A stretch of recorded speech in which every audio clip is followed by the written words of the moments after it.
Hey, my name is Caleb Foster. I'm 34 years old and I run a small hardware store on the main street of a quiet town in Vermont. It's nothing impressive. A narrow shop with creaking wooden floors, shelves of nails and paint and tools, and a bell over the door that's been rusting since before I bought the place. Most days, the only people who come in are regulars who already know where everything is. I just sit behind the counter, fix what's broken, and try not to think too much about the house I go home to every night. 2 years ago, my wife Rachel died. Cancer. It took her slowly, then all at once, the way those things do. After the funeral, I kept the store open because I didn't know what else to do with my hands. Work was the only thing that didn't ask me how I was holding up.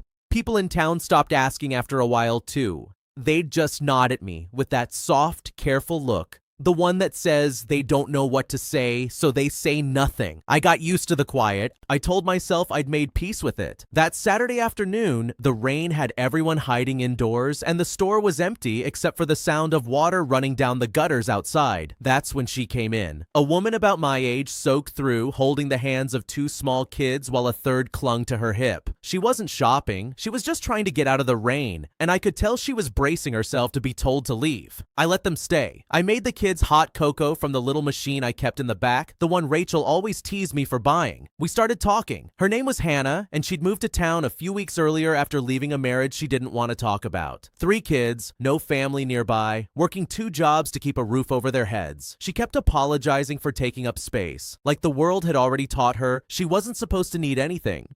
At one point, when the kids were laughing over their cocoa, she looked at them and then looked down at her hands. And she said it so quietly, I almost didn't hear it over the rain. Nobody will ever marry a widow with 3 kids. She wasn't asking for pity. She was just stating it. The way you state a fact, you've stopped fighting. I looked at this woman who'd given everything she had to keep her children safe, who was sitting in a stranger's hardware store apologizing for existing, and the words came out of me before I even decided to say them. Then, they've never met you. She went completely still. And what happened over the next year, the trouble that followed her into that town, the people who tried to tear her down, and the choice I had to make would change everything I thought my quiet life was ever going to be. Hannah didn't say anything for a long moment after that. She just looked at me, like she was trying to figure out whether I was being cruel or careless, or something she didn't have a name for. Then the oldest kid, a boy named Eli, who looked about 8, asked if he could have more cocoa, and the moment passed. But it didn't really pass. I felt it sitting in the room with us the way some sentences do once they're out loud. The rain didn't let up. I told them they were welcome to wait it out as long as they needed. Hannah kept glancing at the door like she was counting the minutes until it would be acceptable to leave. The 2 younger ones, a girl named Sophie, who was maybe 5, and a toddler named Ben, had already made themselves at home, stacking paint cans into a wobbly tower in the corner. Eli stayed close to his mother, watching me the way kids do when they've learned early that adults can turn on you. I found out later that Eli had reason to watch. Their father, a man named Derek,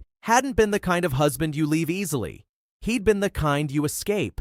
Hannah didn't tell me all of it that first afternoon. She told me in pieces over the weeks that followed, the way people share things they've buried, a little at a time, testing whether the ground will hold. But that day, all I knew was what I could see. A tired woman, 3 kids who flinched at loud noises, a coat 2 sizes too big that she'd clearly bought secondhand, and a sentence about being unlovable that she'd said like she was reading it off a receipt. When the rain finally slowed, Hannah gathered the kids and started toward the door. She thanked me 3 or 4 times, more than the hot cocoa was worth. Before she left, I did something I don't usually do. I told her that if she ever needed work, I could use help around the store a few afternoons a week. Inventory, organizing, manning the counter when I had to be in the back. It wasn't much, but I'd seen the way she counted out her coins for a single box of screws she ended up not even buying. She looked at me with that same guarded expression. Why would you do that? I shrugged. Because the store needs the help, and you need the work. She didn't say yes, but she didn't say no either. She took the number I wrote on the back of an old invoice and walked out into the gray afternoon with her 3 kids trailing behind her like ducklings. I figured I'd never hear from her again. They were too proud or too scared, or they'd learned that a kind offer from a stranger almost always came with a hidden price. I cleaned up the spilled cocoa, restacked the paint cans, and locked up for the night. I drove home to the house that still had Rachel's coat hanging by the door because I couldn't bring myself to move it. That night, for the first time in a long time, I didn't sit in the silence and think about everything I'd lost. I thought about a woman who'd said nobody would ever love her. And I thought about how wrong she was and how badly she needed to find that out for herself.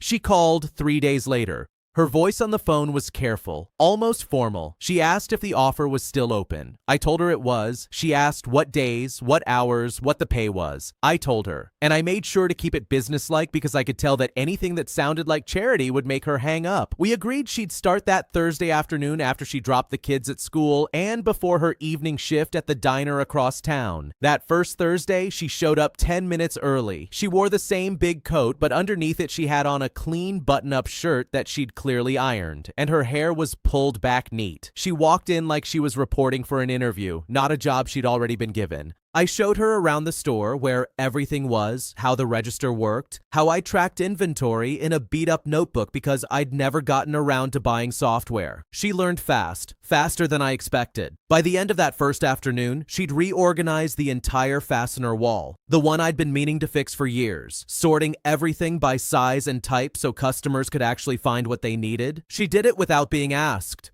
When I noticed, she immediately apologized, like she'd overstepped. "Don't apologize," I said. "That's the best that wall has looked since I bought the place." A small smile crossed her face. The first real one I'd seen from her.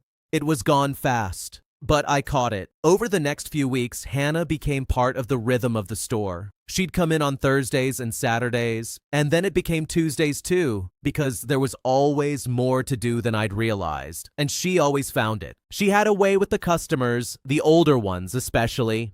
She remembered their names, asked about their grandkids, helped Mr. Abbott carry his lumber to his truck, even though he insisted he could manage. The store felt different with her in it. Warmer. Less like a place I was hiding and more like a place that was alive. The kids started coming too on the days when Hannah couldn't find anyone to watch them. Eli would do his homework on an upturned crate in the corner, the same way I imagined a kid might have done in any of 100 small shops in any small town. Sophie drew pictures and taped them to the counter. Then, the toddler mostly napped in a playpen Hannah brought from home. I didn't mind. I told myself I didn't mind because the kids were quiet and well-behaved. But the truth was simpler than that. The truth was that the store had been silent for 2 years, and now it had the sound of children in it, and I hadn't realized how much I'd missed sound. One afternoon, Eli looked up from his homework and asked me a question that caught me off guard. "Did you have kids? With your wife?" Hannah, who was restocking a shelf nearby, went still. "It's okay," I told her. Then I looked at the boy. Nobody. We wanted to. It just never happened. And then she got sick. Eli thought about this with the seriousness only a child can bring to grief. "So, you're alone now?" Hannah's voice was sharper this time, but the boy wasn't being cruel. He was just being honest, the way kids are before the world teaches them to soften everything. Eli nodded slowly. "We're kind of alone too, but there's 4 of us. So it's not as bad." I had to turn away and pretend to look for something on a shelf because my throat had gone tight, and I didn't want the kid to see it. That was the moment, if I'm honest, that I stopped pretending to myself that Hannah was just an employee. Somewhere in those weeks of quiet afternoons and stacked paint cans and a boy doing homework on a crate, I'd started to care about them, all 4 of them. And it scared me more than anything had scared me since the day the doctor told me there was nothing more they could do for Rachel, because caring about someone meant you could lose them, and I'd already learned exactly how much that cost. The trouble started about 2 months in. I noticed it before Hannah told me. The way you notice weather changing before the storm actually hits. She started showing up tired in a different way, a frightened way. She'd glance at the door more often. She asked me once, casually, if I'd noticed any cars parked across the street for a long time. I said I hadn't, but after that, I started watching too. Then one Tuesday, she didn't show up. She'd never missed a day. I called her phone and it went straight to voicemail. I told myself it was nothing. A sick kid, a flat tire, any of the ordinary things that derail an ordinary day. But the feeling in my gut said otherwise. By the time she walked in, 2 hours late, pale and shaking, I already knew it was bad. "It's Derek," she said before I could even ask. "He found us." She sat down heavily on the stool behind the counter, and the whole story came out. The parts she'd been holding back since that first rainy afternoon. Derek was the kid's father. He'd been controlling in a way that started small and grew until it filled the whole house. He'd kept her from working, kept her from friends, kept her from family, until the only world she had left was the one he allowed her. The night she finally left, she'd packed 2 bags while he was out and driven 400 miles with 3 kids in the back seat and no plan beyond getting away. For 8 months, he hadn't found her. She'd changed her number, stayed off social media, paid for everything in cash. She'd built a small, careful, invisible life, and now, somehow, he'd tracked her to this town. He showed up at the school, she said, her voice breaking. At Eli's school, pretending he had a right to pick him up. The school called me. They didn't release him, thank God, because I'd filed the paperwork. But now Derek knows where the kids are. He knows where we live. He knows. She stopped, pressing her hand to her mouth. I came around the counter and crouched down so I was level with her. What does he want?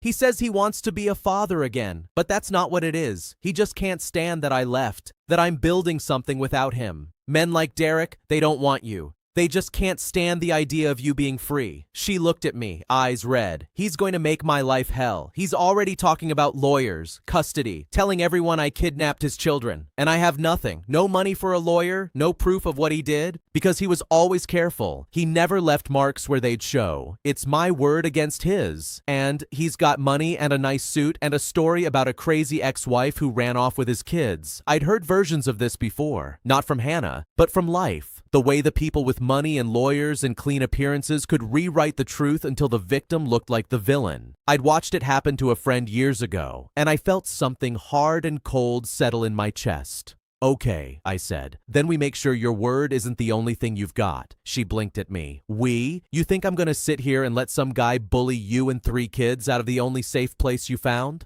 I've got a friend, Tom, from when I was younger. He's a family lawyer now, 2 towns over. He owes me a favor from a long time ago. Let me make a call. Caleb, I can't ask you to. You didn't ask, I said. I offered. There's a difference. You taught me that, actually. First day you walked in here.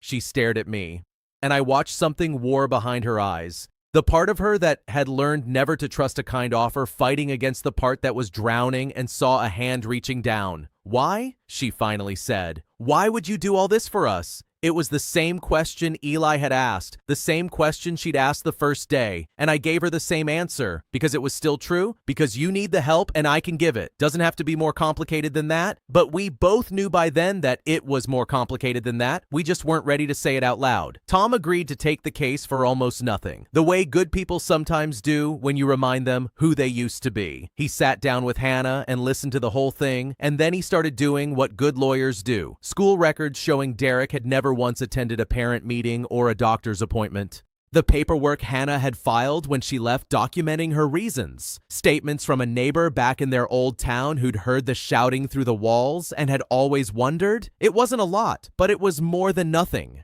And nothing was what Derek was counting on. Derek, it turned out, had underestimated her. He'd expected to find the same frightened woman he'd spent years breaking down. The one who'd believed she had no options and no allies and nowhere to turn. He didn't expect her to have a lawyer. He didn't expect her to have a job, a community, people who'd vouch for her. He didn't expect her to have a town that had quietly started to love her 3 kids. Because that's the thing about a small town. They're slow to take you in, but once they do, they don't let go easy. Mr. Abbott, the one Hannah always helped with his lumber, turned out to have a daughter who worked at the courthouse. The diner where Hannah waited tables had a manager who wrote a letter about what a dedicated worker and mother she was. Eli's teacher, the one who'd refused to release him to Derek, agreed to testify about that day. I watched Hannah change through those weeks. The fear didn't leave, but something else grew alongside it, a kind of straightening of the spine. For the first time, she wasn't facing it alone, and that knowledge did something to her. She stopped apologizing for taking up space. She started taking it. Derek tried his angles. He showed up at the store once when he'd figured out the connection. He was exactly what I expected. A smooth, good-looking man in an expensive jacket, the kind who smiled while he threatened you. He told me I was getting involved in something that wasn't my business. He suggested in that quiet, reasonable voice that bullies use that a man my age, a widower, getting so close to a vulnerable woman and her children, well, people might wonder about that. People might talk. I let him finish. Then I told him to get out of my store, and that if he came near Hannah or the kids again, he'd find out exactly how much a small town protects its own. He left, but I knew he wasn't done. Men like Derek are never done until someone makes them be. The hearing was set for a Monday in March. Derek was seeking to take the kids, or at minimum, to force shared custody that would tie Hannah to him forever. Drag her back into his orbit, give him a permanent foothold in her life. His lawyer was sharp and well-paid and built exactly the story Hannah had feared. An unstable woman who'd fled across state lines with 3 children, denying a loving father access to his own kids. They had photographs of Derek's nice house, character witnesses, friends of his who painted him as a devoted dad wronged by a vindictive ex. But Tom was ready. One by one, he laid out the truth. The school records, the missed appointments, every single one over 8 years. The neighbor's testimony about the shouting. Eli's teacher describing the day Derek showed up trying to take a child who, when he saw his father through the office window, had hidden under a desk and refused to come out. That detail landed in the courtroom like a stone in still water. A child doesn't hide from a father he feels safe with. And then Hannah testified. I sat in the back of that courtroom and watched the woman who'd whispered that nobody would ever love her stand up in front of a judge and tell the truth with her voice shaking but never breaking. She talked about the years of being made small, about the night she left, about the 400 miles and the 3 kids in the back seat, and the terror of starting over with nothing. She didn't ask for sympathy. She just told what happened plainly, the way she told everything. I'm not a perfect mother, she said at the end. I'm tired all the time. I work 2 jobs.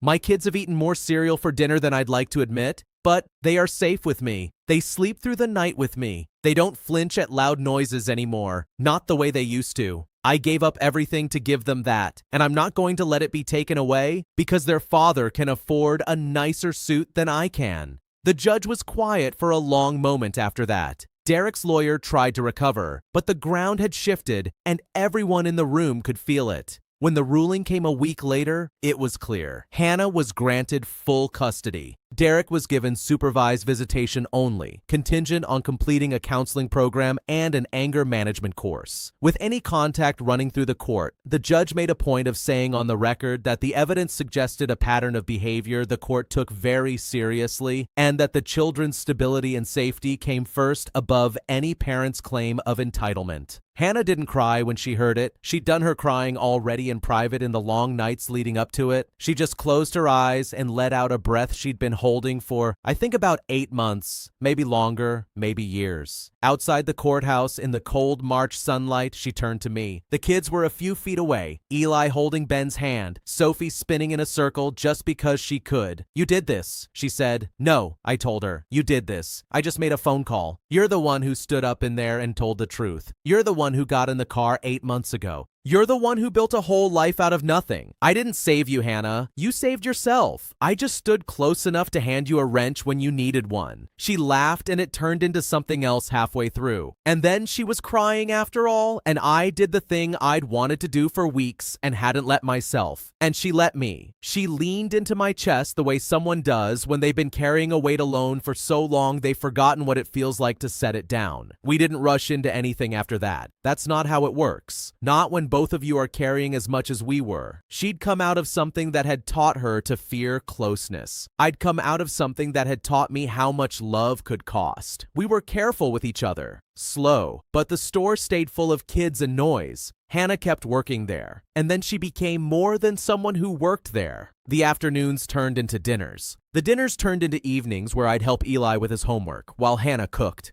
And Sophie taped new drawings to my refrigerator, and Ben learned to walk steadily across my living room floor.